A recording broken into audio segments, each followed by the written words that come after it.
रा धा स्व आ मी। आज हम तमन्ना की एक दूसरी धुन के जो सरगम है उसके बारे में डिस्कस करेंगे। इसके बारे में मैंने अपने प्रीवियस वीडियो में बताया था कि तमन्ना की दो धुनें हैं, उनमें से एक धुन को मैं अपने पिछले वीडियो में बता चुकी हूँ और मैंने कहा था कि इसकी जो एक दूसरी धुन है उसको मैं अपने अगले वीडियो में जो है आप सबसे डिस्कस करूँगी, इसकी सरगम के बारे में डिस्कस करेंगे। मैंने ये भी कहा था कि ये दोनों धुनें बिल्कुल अलग हैं। जो पिछली धुन थी जिसका मैंने पिछले वीडियो में जो आप लोगों के साथ डिस्कस किया था, सरगम बनाई थी, वो मध्य सप्तक। ये देखिए मेरा मध्य सप्तक है, इंस्ट्रूमेंट का सेंटर पार्ट। मध्य सप्तक का पा, अगर वेस्टर्न नोट में कहें तो G sharp middle Octave. Middle Octave मेरा यहाँ से स्टार्ट होता है और इसका ये जी शार्प, यहाँ से तमन्ना जो थी प्रीवियस वीडियो में जो धुन थी वो स्टार्ट हुई थी। तमन्ना यही है कि जब तक जीऊं, ये धुन थी। इसको जानने के लिए, सीखने के लिए आप मेरे प्रीवियस वीडियो पर जाइए। मैंने बहुत ही अच्छे सरल तरीके से और डिटेल में इसकी सरगम को डिस्कस किया है, एक एक पॉइंट को समझाया है कि अगर उसमें कहीं लोअर ऑक्टेव या मंद्र सप्तक आ रहा है तो नोटेशन या सरगम लिखते समय किस पॉइंट का हमें ध्यान रखना है। और मैंने ये कहा था कि मैं अब अपने नए वीडियो में एक दूसरी धुन के बारे में डिस्कस करूँगी। ये धुन जिसके बारे में ये वीडियो मैं बना रही हूँ, ये देखिए, ये मेरा मध्य सप्तक या मिडिल ऑक्टेव है। इससे जस्ट पीछे वाला एक बटन, ये जो वाइट बटन है, ये नी शुद्ध है, नी शुद्ध मंद्र सप्तक का, लोअर ऑक्टेव का। यहाँ से ये तमन्ना शुरू हुई है। अब सबसे पहले जो है, शुरू करने से पहले इसकी हम स्केल या रेंज देखते हैं कि ये नी शुद्ध मंद्र सप्तक यानी कि लोअर ऑक्टेव का सी, यहाँ से ये देखिए मंद्र सप्तक का ये जो है नी शुद्ध और सी, यहाँ से ये जो है स्टार्ट हुई है। अब कहाँ तक गई है इसको भी देख लेते हैं। और ये मध्य सप्तक के धा कोमल, ये देखिए ये धा कोमल है और वेस्टर्न नोट के हिसाब से ये है ए, तो ये ए या धा कोमल तक इसकी जो सरगम है गई है। ये मंद्र सप्तक की नी शुद्ध से स्टार्ट होकर ये पूरा इसने कवर किया है और ये धा कोमल तक इसकी सरगम आई है। ये इसका स्केल या रेंज था। अब इसमें हम कॉर्ड कौन सी लगाएंगे उसको देख लेते हैं। ये देखिए कॉर्ड का पहला सुर या पहला नोट नी शुद्ध मंद्र सप्तक लोअर ऑक्टेव का या सी। सेकंड है, ये देखिए वेस्टर्न नोट के अकॉर्डिंग ई और हिंदी सरगम के हिसाब से ये है गा कोमल। और थर्ड नोट या तीसरा सुर जो है वो है मा तीव्र या वेस्टर्न नोट में जी। तो ये हो गया सी ई जी। अगर हिंदुस्तानी पद्धति की बात करें, नी शुद्ध मंद्र सप्तक, गा कोमल मध्य सप्तक, मा तीव्र मध्य सप्तक। फिंगर पोजीशन क्या रहेगी? नी शुद्ध पर थंब, ये जो गा कोमल है या ई मिडिल फिंगर, और मा तीव्र या जी पर ये हमारी सबसे छोटी लिटिल फिंगर, जिसको पिंकी फिंगर भी कहते हैं। और जब तीनों फिंगर्स को एक साथ रखेंगे तब ये हमारी कॉर्ड बनती है। किस तरह से? अब तीनों एक साथ, ये देखिए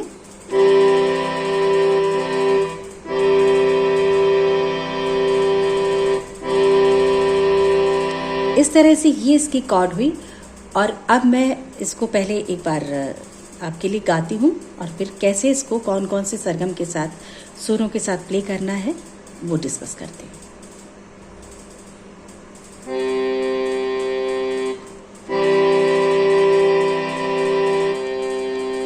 तमन्ना यही है कि जब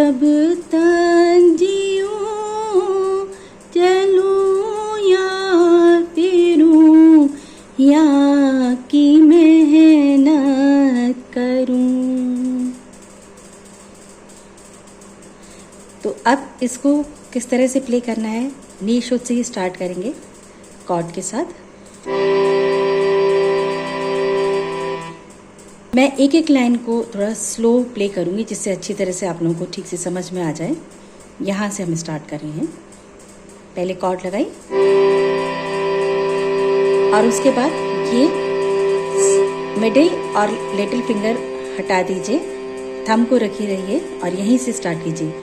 तमन्ना यही है कि जब तक जियो चलूं या फिरूं या कि मेहनत करूं। सेकेंड लाइन, पहले इस लाइन के बारे में देख लें कि जब हम सरगम लिखेंगे तो ये नी शुद्ध है, नी के नीचे डॉट आएगी अगर हिंदी के हिसाब से लिखते हैं, और वेस्टर्न नोट लिखेंगे तो सी के लेफ्ट साइड में एक माइनस का साइन आपको दिखाई देगा, माइनस मतलब लोअर साइड, और अगर सी के लेफ्ट में या राइट में आपको प्लस का साइन दिखाई दे तो आप समझ लीजिए ये हायर ऑक्टेव, हायर साइड है। तो यहाँ पर हम सी के लेफ्ट में माइनस लगाएंगे। अभी मैं आपको नोटेशन भी सारे दिखाऊंगी। अब इसकी सेकेंड लाइन आगे की यहीं से ही शुरू होगी। पढ़ूं या लिखूं मुंह से बोलूं कलाम। अब इसमें 2 पॉइंट में क्लियर कर देती हूँ।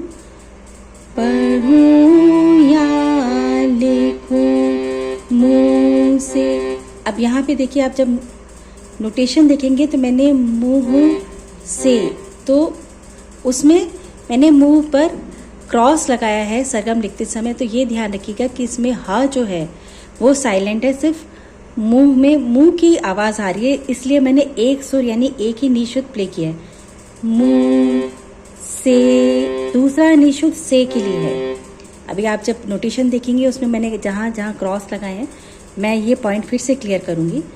मुंह से बोलूं कलाम, दूसरा पॉइंट कलाम, कलाम। मैंने ला को थोड़ा सा स्ट्रेच किया है, यानी कि ला के बाद एक अवग्रह का डैश जैसा साइन आपको दिखाई देगा। डैश आपको बीच में जहाँ पे भी दिखाई दे तो ये समझिए कि अवग्रह है, या ये सुर हमने थोड़ा सा खींच कर गाया है। देखिए कैसे, कलाम। तो जब आप सरगम को देखेंगे उसको अच्छी तरह से समझ में आ जाएगा कि मैंने डैश कहाँ लगाया और क्यों लगाया है, और जब आप प्ले करेंगे तब ये पॉइंट आपको बिल्कुल क्लियर हो जाएगा। कलाम ना बनाए मुझसे कोई ऐसा काम। सेम चीज काम, यहाँ पे दोनों पॉइंट आ रहे हैं, अवग्रह वाला स्ट्रेचिंग और माँ के ऊपर मैंने क्रॉस लगाया है नोटेशन में, यानी कि माँ साइलेंट है। आपको जब मैं गा रही हूँ तो सिर्फ काम में का की आवाज़ सुनाई दे रही है। काम, माँ बिल्कुल साइलेंट है। काम, तो नोटेशन को जब आप देखें तो ये ध्यान रखिएगा मैंने का को खींचा है। काम, यानी का के बाद आपको डैश की लाइन मिलेगी, का के बाद आपको डैश की लाइन मिलेगी और माँ के ऊपर आपको क्रॉस मिलेगा, जिसका मतलब है कि माँ को हमें नहीं गाना है और ना ही उसके लिए कोई सुर बजाना है। यानी कि काम में आपको सिर्फ एक ही सुर लिखा हुआ मिलेगा, नी शुद्ध लोअर ऑक्टेव, मंद सप्तक का नी शुद्ध या सी। काम, जो मर्जी तेरी के मुवाफिक न हो, रज़ा के तेरी को मुखालिफ जो हो, रज़ा के तेरी को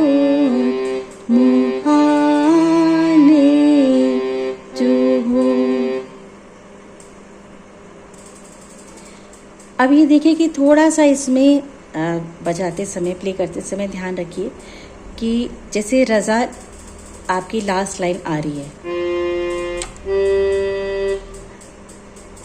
मैं इसे थोड़ा पीछे का लेके आपको समझाने की कोशिश करती हूँ।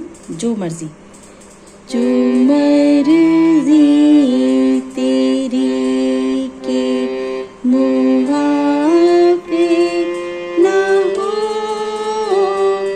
रज़ा की तेरी कुछ मुहाले जो हो। अब देखिए मैंने रज़ा प्ले नहीं किया है, पर उसका नोट मैंने लगा दिया है, तो वो थोड़ा सा सुनने में अच्छा लग रहा है कि हम यहाँ के बाद डायरेक्ट रज़ा प्ले करें। आप दोनों तरह से करके देखिएगा। मैं फिर से ले रही हूँ, जो मर्जी, जो मर्जी तेरी के मुवाफिक ना हो, रज़ा के तेरी को मुहाले जो हो। अब ये देखिए, जो हो। अब मैं सीधे रज़ा स्टार्ट कर रही हूँ, रज़ा के तेरी को मुहाले जो हो। और अब मैं आपको दूसरा डिफरेंस समझाना चाह रही हूँ। मुवाफिक ना हो,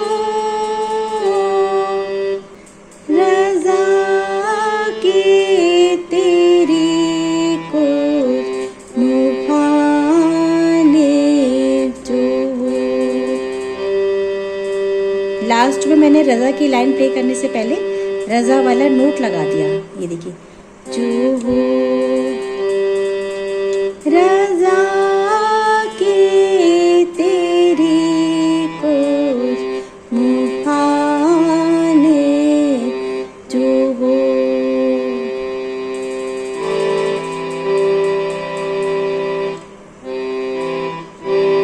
और ये कॉर्ड के साथ मैंने इसको ख़त्म किया। तो कहने का मतलब ये है कि जब आप अपनी आखिरी लाइन प्ले करते हैं तो उसको लिंक करने के लिए आप उसका पहले नोट प्ले कर दें और उसके बाद वो लाइन प्ले करें। जैसे रज़ा वाली लाइन के साथ हुआ था कि फर्स्ट टाइम में मैंने 2 बार रज़ा वाली लाइन प्ले की। फर्स्ट टाइम में तो उसको मैंने कंटिन्यूशन में चलने दिया, जैसे जो मर्जी तेरी के मुवाफिक ना हो, यहाँ से रज़ा के तेरी कुछ मुखालिफ जो हो, फिर जो हो यहाँ ख़त्म हुआ मेरा।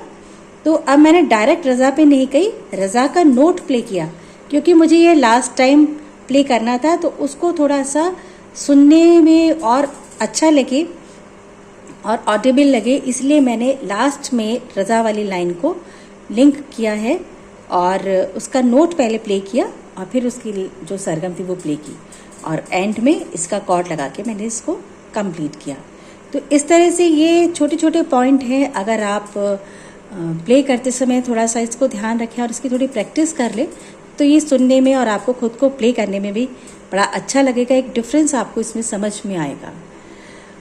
अब एक इम्पॉर्टेंट पॉइंट और मैं आप लोगों से डिस्कस करूंगी कि ये 2 धुनें अलग अलग थी तमन्ना की। जो मैंने प्रीवियस वीडियो बनाया था वो भी देखिए, इसको भी अच्छी तरह से देखिए, समझिए, इसकी बारीकियां जो मैं बता रही हूँ उसकी प्रैक्टिस करिए। और अगर कुछ समझ में नहीं आता है तो प्लीज़ कमेंट बॉक्स में कमेंट किया कीजिए। आप अगर अपनी चॉइस के कोई पार्ट, बिनती जो है अगर चाहते हैं सीखना तो उसको भी कमेंट बॉक्स में आप बताइए। मैंने पहले भी अपने कुछ वीडियो में आप लोगों से रिक्वेस्ट की थी कि अगर आपके चॉइस की कोई पार्ट या बिनती है तो वो भी आप शेयर कर सकते हैं। मैं उस पर भी सरगम बनाकर जो है आप सभी को सिखाने की पूरी कोशिश करूँगी और बहुत ही सरल तरीके से मेरी कोशिश रहती है कि मैं अपनी बात आपको समझा पाऊँ। अब जो इम्पॉर्टेंट एक पॉइंट मैं आप लोगों को शेयर करना चाह रही थी कि ये भी आप लोगों को सीखना बहुत ज़रूरी है कि जैसे हम ले लेते हैं, तमन्ना की ही बात कर लेते हैं। तमन्ना को मैंने पहले बजाया था मध्य सप्तक के पास ही और ये वाली जो तमन्ना थी, इसकी धुन देखिए बहुत ही सिंपल है। इसके नोटेशन यानी सरगम भी बहुत सिंपल है, क्योंकि ये एक कहना चाहिए कि थोड़ी सी लो पिच में है, एक सार एक ही ट्रैक पर चल रही है। इसमें कोई उतार चढ़ाव जैसी पॉइंट आपको नज़र नहीं आएगा। जो प्रीवियस वाली तमन्ना थी, जो पा से स्टार्ट हुई थी, उसमें उतार चढ़ाव हैं। तो मैं पहले इस सिंपल धुन की बात करती हूँ, जो नी शुद्ध मंद्र सप्तक की नी शुद्ध या सी से स्टार्ट हुई थी, यहाँ से। अब जैसे मैंने इसको नी शुद्ध मंद्र सप्तक से स्टार्ट किया, हो सकता है आप में से कुछ लोग इसको किसी दूसरे सुर से स्टार्ट करना चाहें, किसी थोड़ा सा ऊंचे सुर से स्टार्ट करना चाहें, तो उसके लिए क्या होगा? उसके लिए अब जैसे फॉर एग्जाम्पल नी शुद्ध मंद्र सप्तक की जगह आप इसको सा से ही लेना चाह रहे हैं, या इसको रे शुद्ध से लेना चाह रहे हैं, या कोई इसको गा कोमल से भी ले सकता है, यानी कि कोई अपनी तरफ से कोई नए सुर से स्टार्ट करना चाह रहा है, तो क्या होगा? देखिए उसमें क्या है कि ये बात समझने वाली है कि धुन वही रहती है, सिर्फ पिच या जो टोन है वो थोड़ी सी ऊपर हो जाती है। जैसे सुरों का डिफरेंस पहले समझ लेते हैं। नी शुद्ध तमन्ना, अब इसी चीज को हम मध्य सप्तक के सा या मिडिल ऑक्टेव की सी शार्प से लेके देखें। तमन्ना यही है कि, तमन्ना यही है कि, ये चीज आप समझ रहे हैं। मैं अभी इसके बारे में ज़्यादा डिस्कस नहीं कर सकती क्योंकि वीडियो काफ़ी बड़ा हो रहा है, लंबा हो रहा है। तो मैं सिर्फ ये बताना चाह रही हूँ कि नेक्स्ट वीडियो में हम अलग अलग सुरों से एक ही कंपोजिशन को या एक ही प्रेयर को या एक ही पार्ट को किस तरह से प्ले कर सकते हैं, जिसमें धुन वही रहती है, केवल जो टोन होती है वो थोड़ी सी ऊपर या नीचे, कम या ज़्यादा हो जाती है, पर नोटेशन उसमें थोड़े चेंज हो जाते हैं। और किस तरह से हम कैलकुलेट करके नोटेशंस को हम अगर नी शुद्ध से बजा रहे हैं, मंद्र सप्तक की नी शुद्ध से बजा रहे हैं तमन्ना को, तो उसको अगर हमें कन्वर्ट करना है मध्य सप्तक के सा से, अगर हमें यहाँ से बजाना है, तो यहाँ की जो कैलकुलेशन थी सुरों के बीच की, उसका ध्यान रखते हुए हम यहाँ से किस तरह से बजाएंगे और सरगम किस तरह से लिखेंगे जिसमें मिस्टेक नहीं हो। तो ये मैं अगले वीडियो में, अपने नेक्स्ट वीडियो में आप लोगों से शेयर करूंगी और बहुत ही मतलब इसको इजी वे में आपको समझाने की कोशिश करूंगी, क्योंकि ये सीखना बहुत ज़रूरी है हम सबके लिए। ज़रूरी नहीं है, क्यों ज़रूरी है? क्योंकि ये ज़रूरी नहीं है कि मैं जिस सुर से तमन्ना गा रही हूँ, मंद्र सप्तक की नी शुद्ध या मध्य सप्तक के पा से, उसी सेम सुर से आप सभी गाना चाहें, प्ले करना चाहें। तो आप अपने टोन में, अपने स्केल पर गाइए, अपने स्केल पर बजाइए। ये हम कैसे करेंगे, इसको सीखेंगे हम मेरे नेक्स्ट वीडियो में। तो प्लीज़ इस वीडियो को अच्छी तरह से देखिए, सीखिए, प्रैक्टिस कीजिए, और मेरे नेक्स्ट वीडियो में हम इसके ऊपर बहुत इजी वे में और डिटेल में डिस्कस करेंगे। रा, धा, स्व, आ, मी।